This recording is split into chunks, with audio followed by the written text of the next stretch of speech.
चाचा आप लीजिए जवाब इसका। बसों पे हमें चिंता नहीं है। देखिए, जब सभी बेचा जा रहा है तो बसें भी बेची जा रही हैं।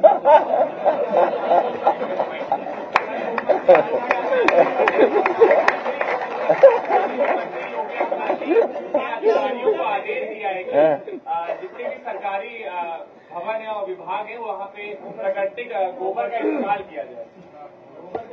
गोबर मैं इस पे कुछ नहीं कहूँगा।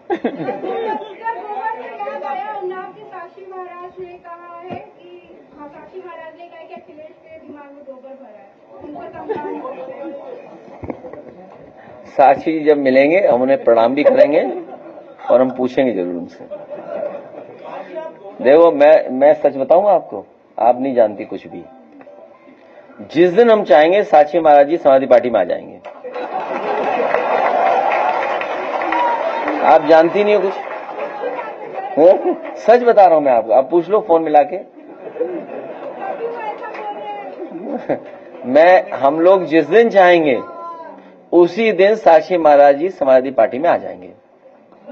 हम जिस दिन उनसे अपील करेंगे, निवेदन कर लेंगे कि यार छोड़ो उसको, अब हमारे साथ आइए, लड़ाई बड़ी है पीडीए की, जातीय जनगणना की, वो हमारे साथ खड़े दिखाई देंगे। और सच्चाई बता दो, उन्हीं के दबाव में जातीय जनगणना हुई है।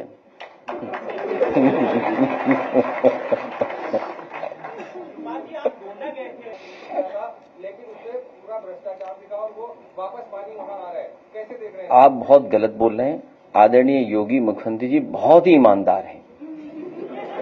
आप सब बात गलत बोल रहे हैं। ये खनन में चोरी नहीं हो सकती। कल किसान राजधानी लखनऊ में प्रदर्शन कर रहे थे, उस समय उन्होंने कहा कि योगी जी झूठ बोलते हैं। नहीं, ये मत बोलो। गन्ना किसानों को तमाम बड़े वादे की वीडियो तो दिखाई। नहीं, ये गलत बोल रहे हैं आप। हमारे मुख्यमंत्री योगी जी सच के अलावा कुछ नहीं बोलते। गन्ना किसानों को मूल्य नहीं मिला। सच के अलावा कुछ नहीं बोलते। जाने वाले की तारीफ करते रहो, जाने वाले हैं।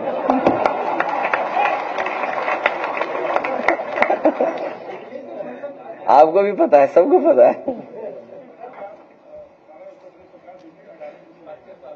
क्या आया तो हमारा एक काम मान लो, हमारा भी कहना मान लो। आज ऐसा है, हर दिन हम ये पढ़ते हैं अखबारों में, और कई बार आप लोगों ने भी लिखा होगा कि जेपी न्यासी बिक रहा है।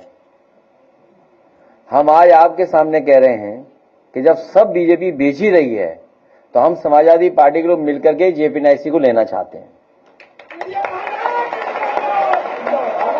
और इसलिए लेना चाहते हैं जो उन्होंने औरों को कीमत लगाई हो, जो उन्होंने औरों को बेचने के लिए कीमत गुपचुप लगाई हो, वही कीमत हम लोग देने को तैयार हैं। और इसलिए क्योंकि इससे न केवल हमारा इमोशनल अटैचमेंट है जेपी न्यासी से, बल्कि हमें आइडियोलॉजिकल अटैचमेंट बहुत बड़ा है।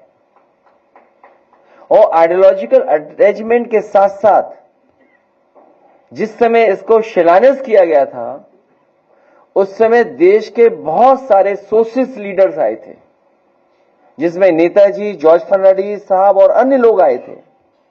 और मैं ये दावा करता हूं कि जेपी न्यासी और खासकर जो जयप्रकाश जी का म्यूजियम बना है, देश में किसी पॉलिटिकल लीडर का ऐसा म्यूजियम नहीं बना जो समाजवादियों ने जयप्रकाश जी को समर्पित किया है लखनऊ में। इसलिए न केवल हमारे साथ आइडियोलॉजिकल और इमोशनल, बल्कि हमारी ये उपलब्धि भी है कि एक नेता की लेगेसी को कैसे हम अगली पीढ़ी तक लेकर जाएं। इसलिए जब सब बीजेपी बेच रही है तो हम ये खरीदना चाहते हैं, समाजवादी लोग मिलकर के। पूरे प्रदेश और देश के समाजवादियों से मैं अपील करूंगा कि वो हमें चंदा भी देंगे और हम ये लेना चाहते हैं। अगर सरकार को बेचने में दिक्कत हो, उनके पास तमाम एक्सपर्ट अधिकारी हैं। जैसे जब इन्हें मॉल बेचना था, प्लासियो मॉल की मार्केट प्राइस क्या है? यहां जितने किसान हैं ये मांग रहे हैं मार्केट प्राइस क्या रही होगी उस समय प्लासियो की? आप इसी से अंदाजा लगा सकते हैं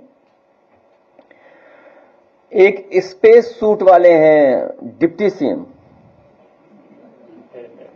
उन्होंने अपने ही मुख्यमंत्री अपने ही सरकार के खिलाफ पत्र लिखा था। तो बात आपको समझ में आ रही होगी क्यों लिखा होगा पत्र।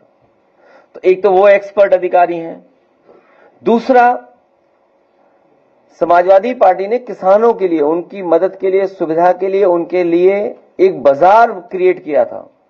न केवल बाजार क्रिएट किया था बल्कि किसान अगर आए लखनऊ में अपना सामान लेकर के आए और कारोबार करना चाहे तो एक किसान बाजार बनाया था। सुनने में आया है कि आजकल सबसे मॉडर्न, सबसे हाई फाई जगह वो बन गई है, लेकिन वो किसान नहीं है, नई पीढ़ी के लोग हैं। वो किसान बाजार कैफे सेंटर बन गया है। किस नाम से जाना जाता है मैं तो नहीं जान रहा हूं,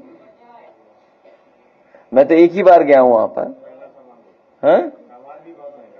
नहीं, जो भी हो।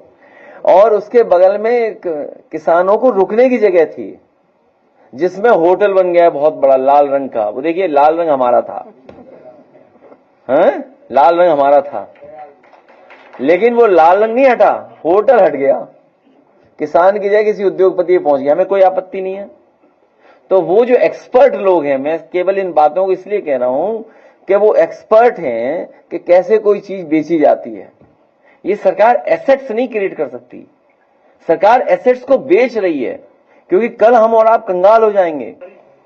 किसकी? जमीन अधिग्रहण के अधिकारी जो वर्तमान में, हाँ हाँ, वो आपकी लखनऊ आगरा पॉलिसी की जमीन अधिग्रहण की लिखित में तो थी, लेकिन अखिलेश जी की कोई अलग से पॉलिसी पीसफुल ट्रांसफर हो गया था। हम तलाश रहे हैं, हमको मिल नहीं। वो कभी उन्हें नहीं मिलेगी,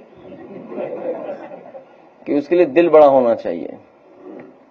आपने सुना नहीं, मुख्यमंत्री जी कह रहे थे कि शामली से लेकर के हम एक्सप्रेसवे बनाने जा रहे हैं आसाम में सिलचर तक। अब उन्होंने भारत का नक्शा ही नहीं देखा। कुछ देर बाद यूपी खत्म हो जाता है, बिहार और दूसरे स्टेट, झारखंड हो सकता है बीच में पड़े, और फिर पड़े जाके कलकत्ता, फिर वहां आगे पड़े जाकर। तो सोचिए, उत्तर प्रदेश के मुख्यमंत्री ये ऐलान कर रहे हैं कि हम एक्सप्रेसवे बनाएंगे दूसरे प्रदेश में, अपने प्रदेश में तो बना नहीं रहे। मैं समझता हूं मैंने पत्रकार साथियों का बहुत समय ले लिया है। तुम्हारा ही मन नहीं जाने का है? पहलगाम में जो लोग मारे गए, आप लगातार 10 करोड़ रुपए की मांग कर रहे थे उनके मृतक परिजनों के लिए, और वो लोग शहीद दर्जे की मांग कर रहे हैं। ये सबसे पहले हम ही लोगों ने कहा कि देखिए, जो शहीद हुए हैं पहलगाम में, उन सभी परिवारों की मदद होनी चाहिए, शहीद घोषित होने चाहिए, और सरकार को 10 करोड़ से उनकी मदद करनी चाहिए।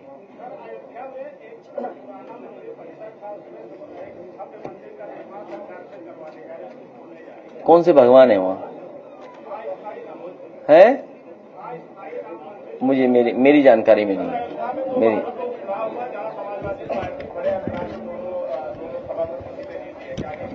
अभी कुछ नहीं कहेंगे, अब आपको जाने के लिए कहेंगे।